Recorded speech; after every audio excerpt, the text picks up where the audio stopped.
আরে মাদবর সাহেবের কাছ থেকে ঋণ নেওয়ার পর 9 মাসে বছর হয়। কিরে তোরা খাড়া আছিস কেন? যা গরুগুলো লয়ে ভাই ভাই একটু খারান শুক্র ভাই, আল্লাহর দোয়াই লাগে ভাই, আমার গরুগুলারে নিতে না করেন ভাই। তোর বাপে মাদবর সাহেবের কাছ থেকে ঋণ নিয়ে তোর বোনের বিয়া দিছে না? ও ভাই দিছে। বোনের বিয়া দিছোস, তুই বড় হইছোস, এখন এই খামারের কাম কি? হ্যাঁ কাম কি? যা কামলা দিয়ে খা।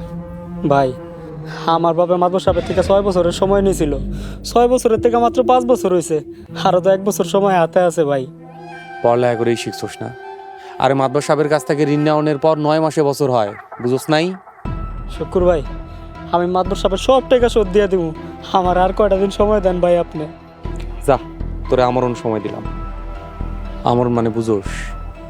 আমরণ মানে হইতেছে তোর মরার আগ পর্যন্ত তোর গরুগুলা মাদবর সাহেবের কাছে থাকবো।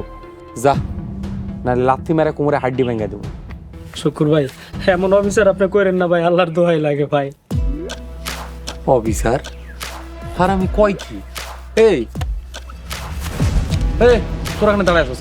যা গরু লয়ে কি ভাই? মাদবর সাহেবের টাকা এতগুলো বয়ে বয়ে খাইছো, এটা অফিসার না? এটা অফিসার না? ভাই আমি মাদবর সাহেবের সব টাকা শোধ দিয়ে দিব, আমার কয়টা দিন সময় দেন ভাই। চুপচাপ বয়ে থাক। ভাই আমার গরুগুলা নিয়েন না ভাই।